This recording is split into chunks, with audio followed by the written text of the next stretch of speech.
So I am the VP of Engineering at Assembler. It is an online education company, and we've built a platform for software training through hands-on learning. We help companies like Redis Labs, InterSystems, Itential, Dremio, and others train people how to use their software by actually using it in online courses. We feel like that's the best way to learn. All of that is built on Django. We built around the Open edX open source platform, React, and a lot of heavy DevOps. We have a lot of Docker experience. We do a lot of ops as a company. I have been leading partially remote teams for over 10 years and a fully distributed team at Assembler for the last 4. We are distributed across 7, I think at last count, time zones. So there's a lot of coordination to do. So I could give a longer version of this talk for people who are interested in starting or building out a fully distributed team like we have at Assembler. But I can do that another time. Now, nearly everyone who is able to work in software like we are is working for a fully distributed team and not by choice, unless you're working for a hospital, and even then you might be able to work from home if you're working in software. So I wanted to share some lessons that we've learned from our years doing this as a fully distributed team for those of you for whom this is new. So I recognize this is not a technical talk. I have been personally using Django since 096. I remember very well waiting for 010 to come out. And unfortunately, this is me now. But the organizers felt we need some variety, so I was more than happy to give a slightly less technical talk today. We are, of course, actually, before we go into learning objective, a quick note on tools. As I go into this, we use a lot of tools. I will mention some. If you're looking for tools that you haven't seen before, you're unlikely to see it here. We use some pretty common tools. And like any good tool, it's really the process you build around it that makes it effective. So there are many other options out there, free tools, paid tools. So if you see tools here, this isn't me saying, oh, you should definitely use this over all others, though we have evaluated it. I'm simply sharing what we use. So definitely, if you have other ideas of ways to do this, please share it in the chat, and I'll give you some resources at the end. So we are, of course, an online education company, so I have to start with the learning objective. My goal is by the end of this talk, you should be able to explain to your boss, unless you are the boss, in which case, please listen, at least one change that your now newly distributed team could make. I only have about 8 minutes. I'm trying to keep this pretty quick. So I'm going to cover 4 main areas. Like I said, there's a lot more I could cover. The first is treating people holistically. The second is rewire your team for async operation. The third is maximize sync time, and fourth, document. So the first, treating people holistically. What do I mean? I'm not talking about holistic medicine. What I mean is considering the whole person, not just the work person. This is always important. I think many of the things I mentioned here are going to feel that way. Yes, this is important regardless. But it's especially true now, and it's especially true when you have a fully distributed team, because you're not with everybody all the time. You don't see them. You don't see them if they're visibly having a hard day. So if you're a manager or a team lead, hopefully you've all heard this a lot, but I'm going to say it because it bears repeating. One-to-ones should be sacrosanct. You should not ever cancel a one-to-one. You can move it, but you should not cancel them. These are critical now more than ever. If you're having one-to-ones with people once a month, that is not often enough. If you can't remember the last time you had a one-to-one, fix that. Get it on the calendar. Get a recurring meeting in place. And one-to-ones should not be for status updates. We have so many ways to understand the status of projects, how things are going, and it's too easy to fall into that. These are great times to talk about how someone's challenges they're facing, opportunities they see for improving processes in the company, a chance to talk about career growth. There are lots that can happen there, topics that you could talk about that don't come up day to day. Finally, and this is a little controversial, like we're doing now, use video. And I know this is hard because those of us presenting a video, but others don't. If you feel comfortable with sides using that, it's immensely helpful because you get to see reactions from people, and that's really hard to get when you're just doing voice. If you're not a manager, though, this is a good time. This still applies to you. You should be pushing for one-to-ones.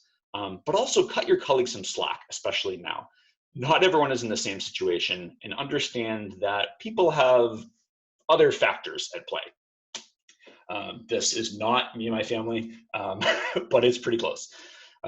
We all have different scenarios that we're dealing with, and this is, in the best case, obviously, people are worried and dealing with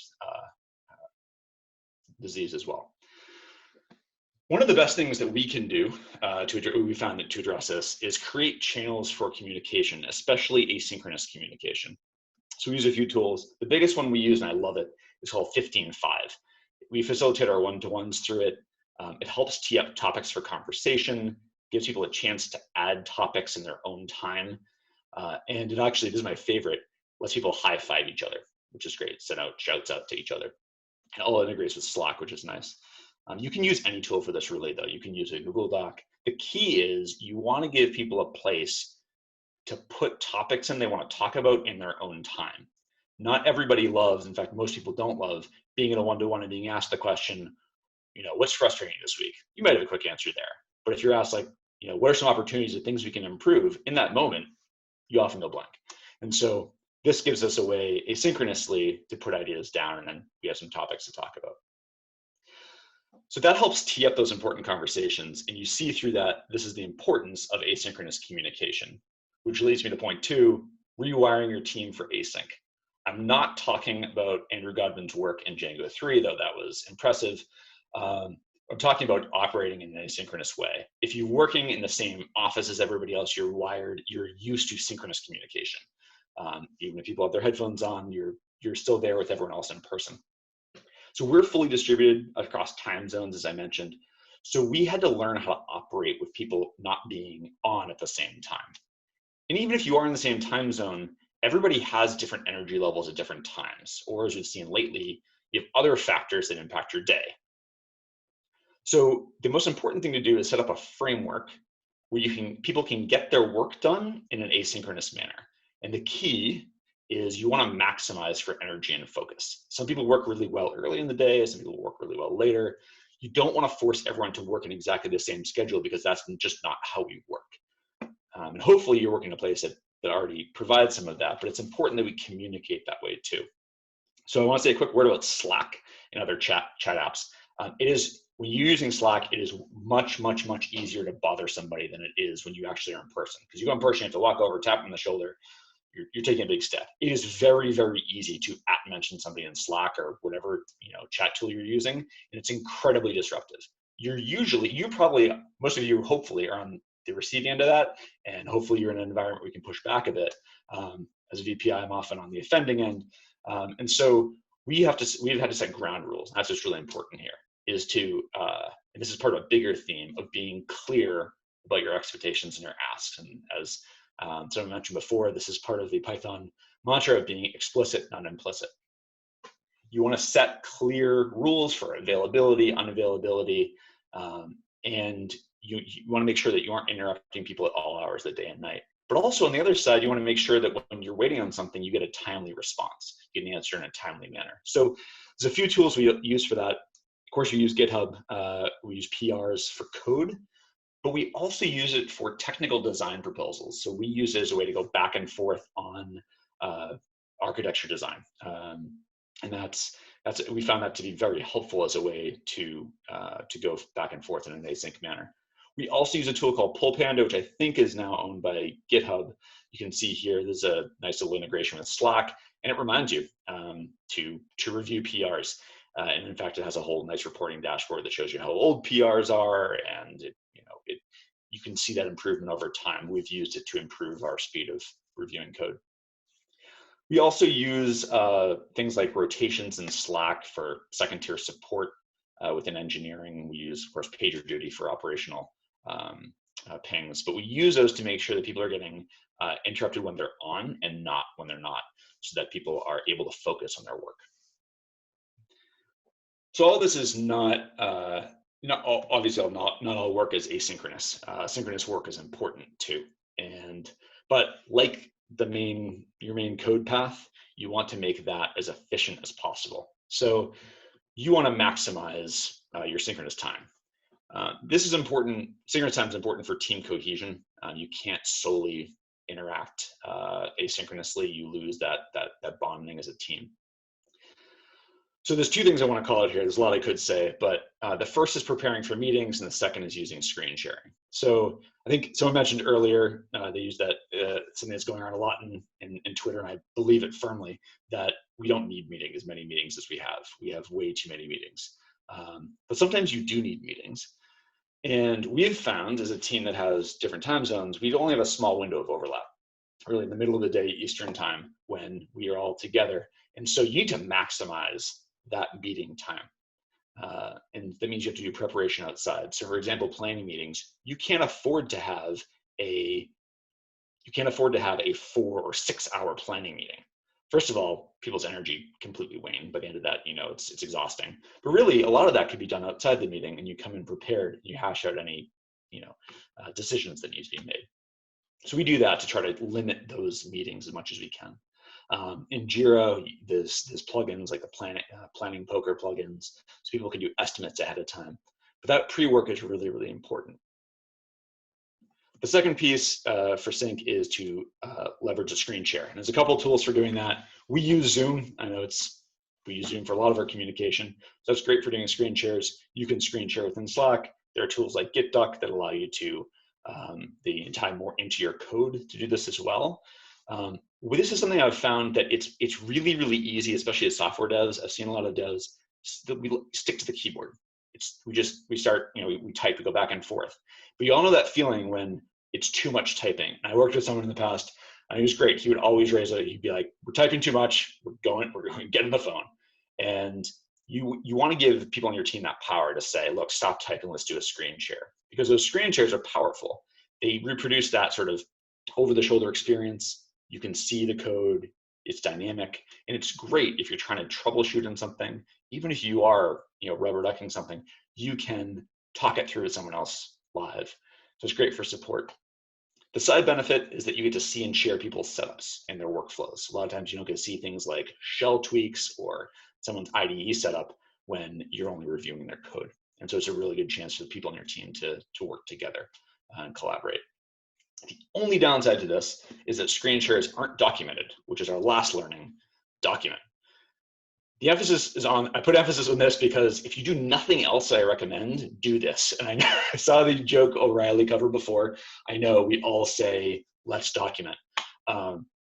We all know it's important, but we're busy, we're moving fast. And a lot of times when we're in person, we just skip right over this because we're moving really, really fast. But if you've stayed on a project for more than a year and you've had to support your own code, I hope you know the experience of looking at something going, who wrote this? Get blaming and going, oh, that was me. And you don't know why you wrote it because you didn't document the rationale behind it. We felt that pain, we don't remember why. So we found as a distributed team, it's incredibly important to document, not just for that reason, but because at any given moment when you're talking, someone isn't on at that moment, someone key. Or they are, but they're not paying attention in Slack. And if you have an environment where the expectation is that every member of your team is supposed to read and remember everything on Slack, first of all, that's amazing. You'll have incredible mental powers. But also that's a huge waste of time because you're constantly just checking Slack instead of doing your actual work. So we document a lot.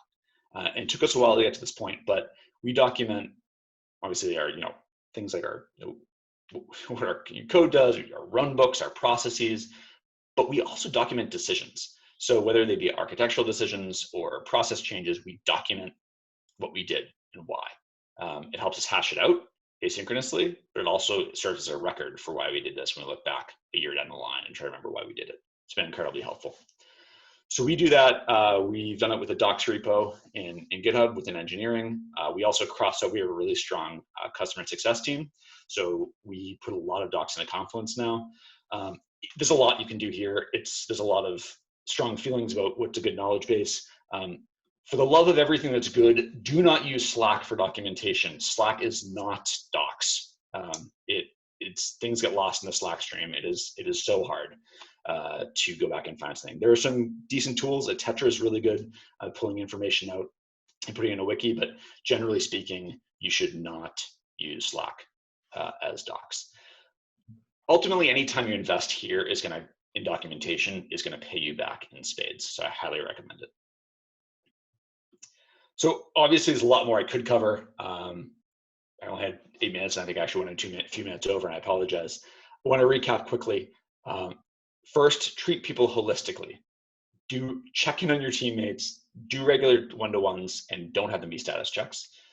Rewire your team for async operation. Do not assume that everyone is on at the same time. Maximize sync time, stop typing and do a screen share. And finally, document. Write down everything, especially your decisions. Thanks all for listening. There are a ton of great resources out there. We're not unique in doing this. Basecamp's remote book is outstanding. A lot of big companies doing this, Zapier, GitLab, Automatic, Buffer, and others.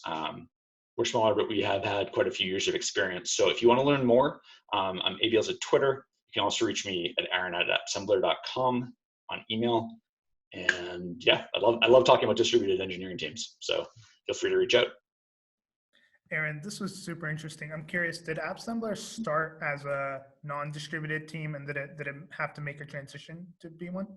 Yes, that's a great question. Yes, it did.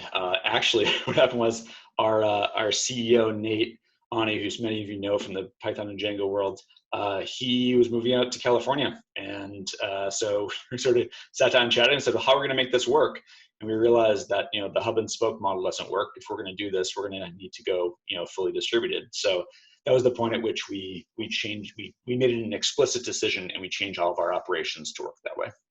And how big was the company when that transition happened?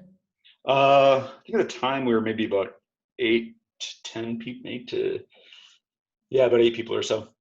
And so we're not that much bigger than that now. We're shy of about 20 people. So we're still a relatively small company. But this is, again, something we've been honing for years now. Fantastic.